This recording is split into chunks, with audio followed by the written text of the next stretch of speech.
Hi, I'm New York immigration attorney Karen Wellman. Welcome to my Top 3 and 5 series, where I cover top 3 concerns in a specific case type area of employment-based U.S. immigration. Today I'm going to talk about SMEs, small to medium enterprises that have recurring problems with manager cases, both for their L1A intra-company transferees who are in managerial roles and EB1C multinational manager green card cases. Maybe it's time for a close re-examination of your program, time to reset some internal thresholds.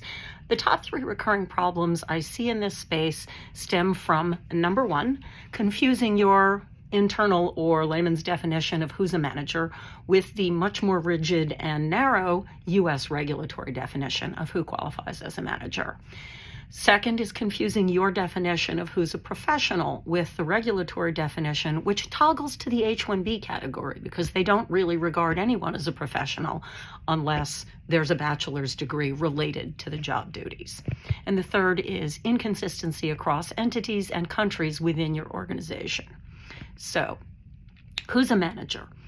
The job title means nothing. USCIS accords it essentially no weight.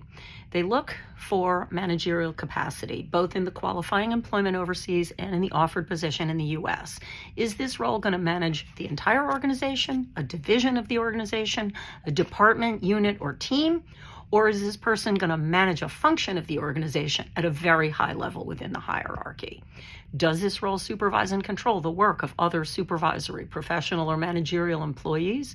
Does this person have fire, salary setting authority, the ability to recommend promotions and raises for other workers?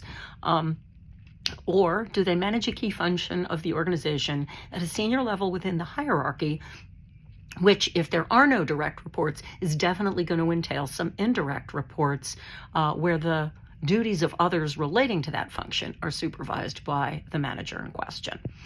It is axiomatic within U.S. immigration law that one cannot be managing a function when performing it oneself.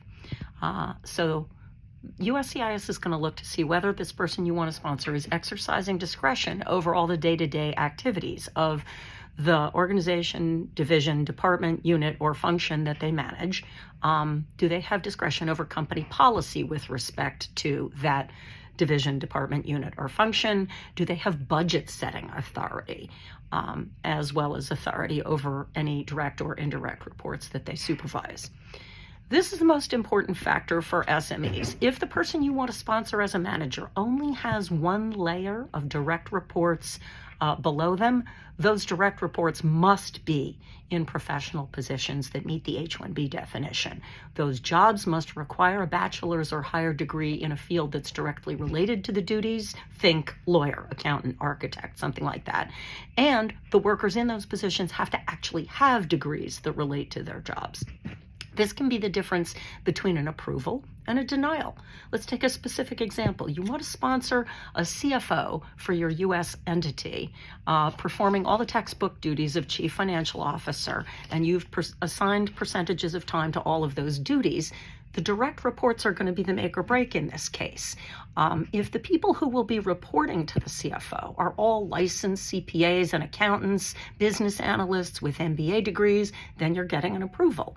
If the people reporting to this role are going to be bookkeepers and AP and AR clerks, you're getting a denial because those are non-professional roles, which makes this person a first-level supervisor.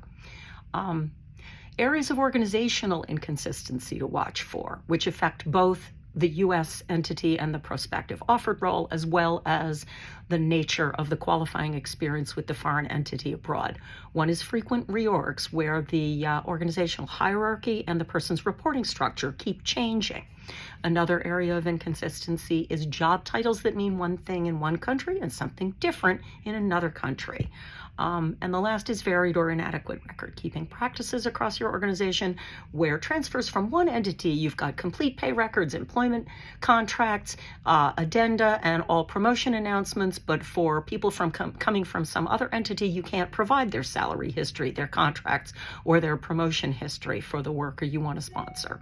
These are all areas where harmonizing your internal practices across the organization can improve the outlook for all of your intra-company transferee and multinational manager cases. Thanks for watching.